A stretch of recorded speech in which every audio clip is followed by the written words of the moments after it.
இது என்னன்னு தெரியுமா? பார்த்துருக்கீங்களா? கையில் தொடறதுக்கே அப்படி அவ்வளோ பயமாக இருக்குது. பார்த்துருக்கீங்களா? இது நம்ம இறைச்சி கடையில் பார்த்துருப்பீங்க. ஆபத்தான கெட்ட கொழுப்பு. இந்த மாதிரி அடிவயிற்று கொழுப்பு இருக்கக்கூடியவங்களுக்கு வயத்துக்குள்ளால் இருக்கக்கூடிய ஆபத்தான கெட்ட கொழுப்பு இப்படி தான் இருக்கும். இந்த வயரை நம்ம இப்படி கட் பண்ணி பார்த்தீங்கன்னு வைங்களேன். இந்த வயரை இப்படி கட் பண்ணி பார்த்தீங்கன்னா இந்த வயத்துக்குள்ளால் ஆபத்தான கெட்ட கொழுப்பு இருக்கும். பார்த்துருக்கீங்களா? இந்த மாதிரி ஆபத்தான கெட்ட கொழுப்பு இருக்கும்போது நீங்கள் சாப்பிடக்கூடிய ப்ரெஷர் மாத்திரை ப்ரெஷருக்கு மாத்திரை சாப்பிட்டா நோய் சரியாகுமா? நீங்கள் சுகருக்கு மாத்திரை மட்டும் சாப்பிட்டுட்டு இருந்தீங்கன்னா நோய் சரியாகுமா? நீங்கள் கொலஸ்ட்ராலுக்கு மாத்திரையை சாப்பிட்டுட்டு இருந்தால் நோய் சரியாகுமா? இல்லை நீங்கள் இன்சுலின் ஊசியே போட்டுட்ருங்க, இந்த மருந்து வேலை செய்யுமா? முதல்ல இந்த மாதிரி ஆபத்தான கெட்ட கொழுப்பு இருக்கும்போது நீங்கள் சாப்பிடக்கூடிய எந்த மாத்திரையும் வேலை செய்யாது, எந்த இன்சுலினும் வேலை செய்யாது. நீங்களே யோசிச்சு பாருங்களேன். எத்தனை வருஷம் மாத்திரை போட்டுட்ருக்கீங்க? சுகருக்கு மாத்திரை எத்தனை வருஷம் போட்டுட்ருக்கீங்க சொல்லுங்கள். ப்ரெஷருக்கு எத்தனை வருஷம் போட்டுட்ருக்கீங்க? கொலஸ்ட்ரால் எத்தனை வருஷம் மாத்திரை போட்டுட்ருக்கீங்க? இன்சுலின் எத்தனை வருஷம் போட்டுட்ருக்கீங்க? ஏதாவது மருந்து வேலை செய்துச்சா சொல்லுங்கள். வேலை செஞ்சாலும் கேட்டேன். இந்த மாதிரி ஆபத்தான கெட்ட கொழுப்பை கொஞ்சம் ப்ரோட்டீன் பவுடர் சாப்பிட்டா கரையுமா சொல்லுங்கள். கொஞ்சம் ஜூஸ் குடித்தோடனே இதெல்லாம் கரைஞ்சி போயிருமா? கொஞ்சம் வெள்ளை பூசணிக்காய் ஜூஸ் குடித்தோடனே இதெல்லாம் கரைஞ்சி போயிருமான்னு கேட்குறேன். கொஞ்சம் வெந்தயம் சாப்பிட்டோன்னே இதெல்லாம் கரைஞ்சி போயிருமா? சொல்லுங்கள் சார். கொஞ்சம் சிறுதானியம் கஞ்சி சாப்பிட்டதெல்லாம் கரைஞ்சி போயிருமா? கொஞ்சம் சாமை அரிசி, திணை அரிசி, கருப்பு கவனி அரிசி, கைக்குத்தல் அரிசி இதெல்லாம் சாப்பிட்ட உடனே இதெல்லாம் கரைஞ்சி போயிருமான்னு கேட்டேன். 1 கிலோமீட்டர் நடைபயிற்சி பண்ணினா இதெல்லாம் கரைஞ்சி போயிருமா சொல்லுங்கள். கரைஞ்சி போயிருமா? 1 கிலோமீட்டர் நடைபயிற்சி பண்ணால் கூட 40லேருந்து 50 கேலரி மட்டும்தான் எரிக்கப்படும்.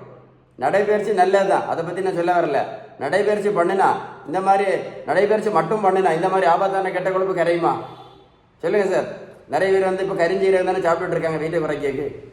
அப்புறம் கொஞ்சம் பேர் என்ன பம்கின் ஜூஸு, அப்புறம் சியா சீடு, அப்புறம் ஃப்ளாக்ஸ் சீடு, அப்புறம் ஹைபிஸ்கஸ் டீ, க்ரீன் டீ இதெல்லாம் குடித்தா எவ்வளோ கரைஞ்சி போயிருமா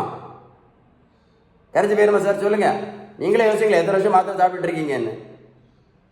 நீங்களே மாத்திரை சாப்பிட்டுருக்கீங்களா? 1 வருஷம் சாப்பிட்டுருக்கீங்க இல்லை?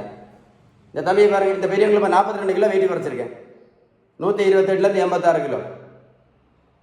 நான் ப்ரோட்டீன் பவுடரும் கொடுக்கல, மாத்திரையும் கொடுக்கல, ஜூஸும் கொடுக்கல, ஊசியும் போடலை. இந்த பெரியவங்களை போய் நான் ரோட்டில் போய் நான் ஓடாக்குன்னு சொல்லலை.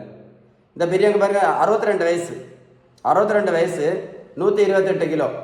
நான் இவங்கள ஆல்ரெடி ஒரு 15-20 மாத்திரை சாப்பிட்டுட்டு இருக்காங்க. சுகரு, ப்ரெஷரு, கொலஸ்ட்ராலுக்கு எல்லாம். இவங்களை நான் ரோட்டில் போய் ஓட சொன்னேன்னு வைங்களேன் என்ன வரும்? இவங்களை நான் ரோட்டில் ஓட சொன்னேன்னு வைங்களேன் என்ன வரும்? போகிற வழியிலேயே ஹார்ட் அட்டாக் வந்து செத்து போயிடுவாங்க. அதனால் இந்த மாதிரி வெயிட் இருக்கக்கூடியவங்களெல்லாம் இந்த மாதிரி எதுவும் நிறைய மாத்திரை தயவுசெய்து ஓட சொல்லாதுங்க. யாராவது ரோட்டில் பார்த்தீங்கன்னா நடந்து போக சொல்லுங்கள். புரியலையா? இந்த மாதிரி ஆபத்தான கெட்ட கொழுப்பு இருக்கும்போது இந்த மாதிரி அடிவயிற்று கொழுப்பு இருக்கிறதுனால தான் என்ன நிறைய பேர் சின்ன வயசுலேயே ஹார்ட் அட்டாக்கில் என்ன பண்ணுறாங்க, இறந்து போயிடுறாங்க. மனைவியும் பிள்ளைகளும் ரோட்லேயே அனாதையாக நிற்கிது. இந்த ஒரு அடிவயிற்று கொழுப்புனால ஹார்ட் அட்டாக் வந்திருக்கு. வந்து நிறைய பேர் மரணமாகி மனைவியும் பிள்ளைகளும் ரோட்டில் அனாதையாக நிற்கிறாங்க இந்த ஒரு கெட்ட கொழுப்புனால. வெயிட்டை குறைக்கணும்னா ஒரே ஒரு வழி மட்டும்தான், பேலன்ஸ்டு டயட்.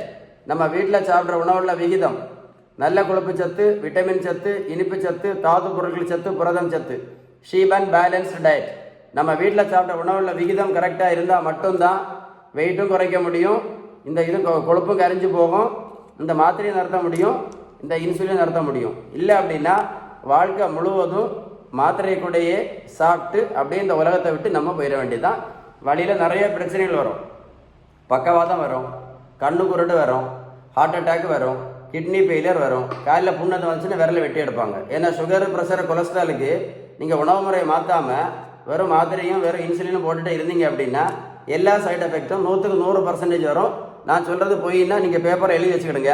நீங்கள் ஒரு 3 வருஷம் சாப்பிடுங்க மாத்திரையை. நீங்களும் ஒரு 3 வருஷம் சாப்பிட்டு பாருங்கள். இந்த மாத்திரையை சாப்பிட்டு பார்க்கும்போது உங்களுக்கே இந்த மாதிரி வெயிட் ஃபஸ்ட்டு மாத்திரை வேலை செய்யாது. வேலை செய்யாத மாத்திரையை நீங்களே சாப்பிட்டுட்டே இருங்க. உங்களுக்கே கரெக்டாக தெரிஞ்சிடும் கொஞ்ச நாள் கழிவு என்ன பிரச்சனை வரும் அப்படின்னு. வெயிட்டை குறைக்கிறதுக்கு ஏதாவது உதவி தேவை இருந்துச்சுன்னா கால் பண்ணி பேசுங்க.